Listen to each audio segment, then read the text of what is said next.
Amigos aqui no Momento Zoete do canal do Criador. Voltamos com mais um tema de reprodução, falando de ATF, mas principalmente das gestões e dos pontos de reprodução que a gente tem que ter atenção, né? Nós vamos falar agora de um tema muito importante, até lembrar um pouco do ciclo virtuoso lá do Marcelo Pimenta, da Exagro, né? Que é muito importante a gente usar ao máximo o nosso estoque de fêmeas, né? O que tem de fêmea na fazenda, ou seja, quanto mais a gente aproveitar as fêmeas, mais animais produzindo, e na cria ficando prenhe, né, e produzindo bezerro, melhor é a nossa rentabilidade. E como o Silon já até disse antes, quanto mais a gente tiver prenhez na primeira ETF, mais importante. E o nosso estoque de fêmeas dentro de um rebanho de cria, ele é composto basicamente por 3 categorias, que nós temos as multíparas, que são as vacas que já pariram várias vezes, as primíparas, que eram novilhas, fizeram uma aparição, e as próprias novilhas, né? E o Silon, como é que funciona? Quais são as particularidades de cada categoria aí? Tem até, a gente fala hoje de secundíparas, né? Numa certa situação. Como é que funciona cada categoria? Qual a importância? Bom, Rafael, primeiramente, né, as primíparas, toda a fazenda sabe, são os animais de maior desafio, né? Por quê? Porque são animais que ainda estão em fase de crescimento, né? E aí elas têm uma mantença mais alta pelo fato também de estarem crescendo, terem um bezerro, ter que produzir leite, né? Então, é uma categoria mais problemática, a taxa de prenhez geralmente é inferior, né? Pelos dados do Gerar, em torno de 6 a 7 pontos percentuais a menos do que nas multíparas, tá? As multíparas é uma categoria já mais tranquila de se trabalhar, né, porque são animais que já completaram essa fase de crescimento, então nós temos aí resultados médios muito bons no Gerar, em torno de 57%, 58% em multíparas, né? São animais que não têm tanto problema de perda de score de condição corporal pós-parto, né? Ainda assim, dentro dos lotes de multíparas, nós sempre temos alguns animais que acabam emagrecendo mais, né? Provavelmente são fêmeas que conseguem desmamar bezerros mais pesados, né? Então ela tira do seu corpo para dar para o bezerro, né? Vamos dizer assim. São animais interessantes que vale a pena você suplementar após a desmama. Por quê? Porque provavelmente tem uma habilidade materna maior e eu quero que ela permaneça no meu rebanho, né? Então, se é para ela permanecer, ela precisa ter uma prenhez, precisa emprenhar todo ano, né? E justamente como você falou, as secundíparas, que é uma categoria que os produtores passaram a ter mais atenção mais recentemente. Por quê? Porque ela está bem no meio entre a primípara e a multípara, essas duas que eu comentei, né?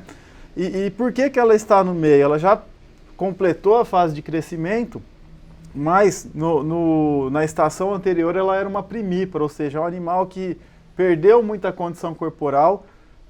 Quase sempre ela desmama com uma condição corporal ruim, né, por ter sido primípara, e aí logo após a desmama já entra no período da seca, ou seja, na próxima estação ela vai parir magra também, né, e muitas delas acabam saindo da fazenda por não emprenharem. Quando você consegue trazer esses animais para um padrão adequado de condição corporal, né, seja através de suplementação, manejo de pastagem, os resultados são surpreendentes, tá? Grande parte das vezes, na verdade, são os lotes que têm os melhores resultados da fazenda, né? Secundíparas com boa condição corporal, obviamente, tá? Então, essas são as 3 principais categorias de vacas paridas, né? E nós temos as novilhas também, conforme você comentou, né? Que é uma categoria muito interessante porque é a categoria dentro da fazenda que mais hoje nós estamos explorando e conseguindo incrementar, né, Rafael, os resultados.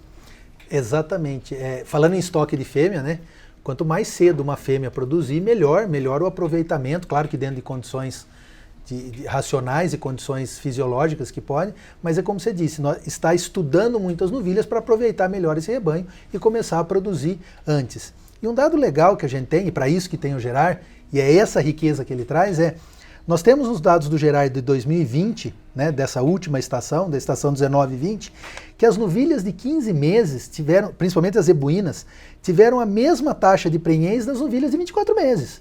Ou seja, nós trabalhando, não são as induzidas ainda, são as novilhas da fazenda, trabalhando alguns fatores, Ocilon, conseguimos avançar ou reduzir aí praticamente 10 meses de idade da prenhez, e vai ser 10 meses de idade de parto, né? Exatamente. A diferença é enorme, né, Rafael? Se você pegar assim uma fêmea que vai permanecer no rebanho aí por 7 anos, no manejo tradicional, ela vai deixar aproximadamente 5 filhos, né? Nessa situação que você falou, nesse mesmo período de 7 anos, vai deixar 6 filhos. Então é um incremento de 20%, né? Com o simples ato de fazê-la emprenhar esses 10 meses mais cedo, né? Em muitas situações até 1 ano mais cedo, né? Isso significa um aumento de produtividade de 20%. É muito grande a diferença, né, Rafael? E esse estoque está cada vez mais produtivo dentro da fazenda, ou seja, tem um grupo de animais que estão sendo alimentados, manejados, mas começa a produzir antes, começa a trazer receita antes.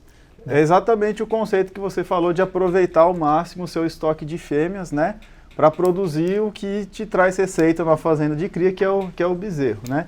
E a gente tem conseguido isso, Rafael, através basicamente são 3 pilares, tá, no meu ponto de vista, né?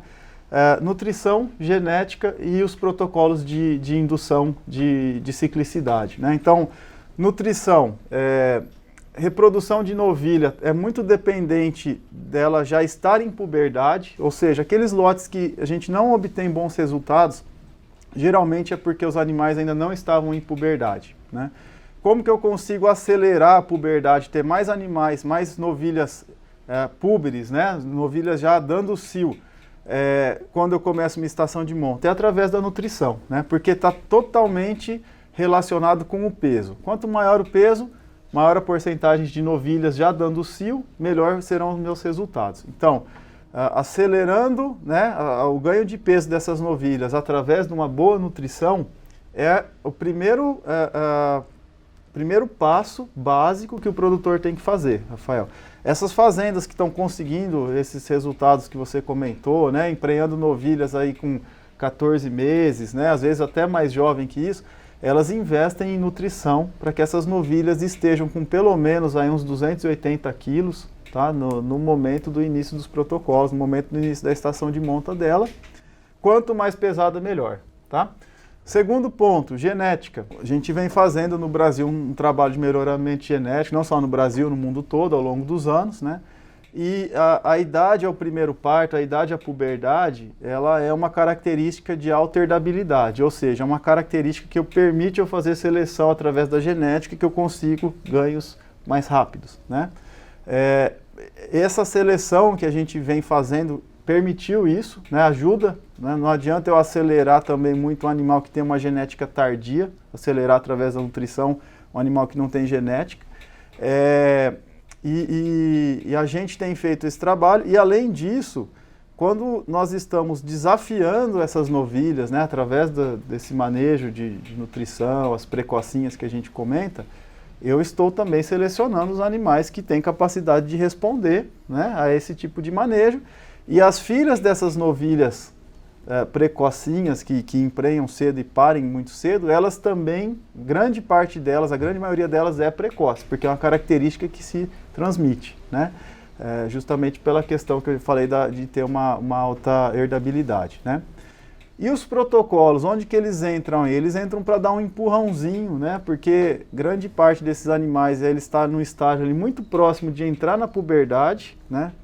Quer seja pela sua genética, quer seja pela nutrição, ou geralmente pelos dois, né? Mas muitas vezes ela ainda não desencadeou a puberdade. Então os protocolos, eles entram, Rafael, para dar esse empurrãozinho, né? E aí quando nós juntamos essas 3 coisas, a gente consegue esses resultados aí, que estão ajudando as fazendas a acelerarem muito o desfrute, né? A quantidade de bezerros ao longo da vida reprodutiva de uma matriz. Nesse momento todo bezerro conta, né? E vai entrando na conta. E um ponto importante, e até nas discussões com os técnicos e a discussão desse trabalho no Novilha, muito vem sendo estudado, sabendo das fisiologias, como que se entende, as perdas embrionárias são grandes nessa fase aí.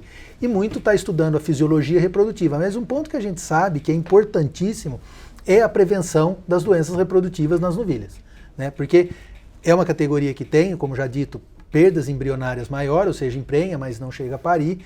Mas o que se sabe hoje, e é efetivo e vale a pena, não, é dever investir nessa categoria, é na prevenção das doenças reprodutivas. Porque se trabalhou todos esses fatores que o Silon falou e simplesmente ter uma perda de gestação não é rentável. Então, o que se conhece, o que tem bem estabelecido é vacinar contra a prevenção, vacinar para a prevenção das doenças reprodutivas. E também trabalhar todos os protocolos de indução e todos os pontos, né? Esse é o principal, e novilha está sendo um assunto da fazenda, né? Exatamente, é o assunto do momento, né? Todo mundo buscando isso que a gente falou. A questão da perda embrionária, ela é muito importante, né? Realmente, elas são maiores quando eu desafio essas novilhas muito jovens, com 14 meses, né, de idade, e aí a gente precisa cercar de todos os lados, né? Trabalhar, evitar tudo que está ao nosso alcance, evitar tudo que pode causar perda embrionária, né, dentro do que está ao nosso alcance. Por isso que a vacinação ela é obrigatória nesse caso, né? Quem faz esse manejo, quem investe em nutrição, está investindo em genética, deixar de colher o fruto disso por causa de uma doença reprodutiva, né, que você consegue prevenir com a vacina, que não custa caro, a conta acaba não fechando aí, né? Então, a vacinação nesse caso, ela é uma medida que quem está tendo bom resultado, com certeza está fazendo a vacinação também, Rafael. E esses resultados, Silon, eles podem ser medidos pelo Gestar, né? Pela ferramenta Gestar. Com certeza. Está bem claro na categoria como que a gente investe e planeja essa categoria também, né? Com certeza, né? Não só nas novilhas, em todas as categorias, né?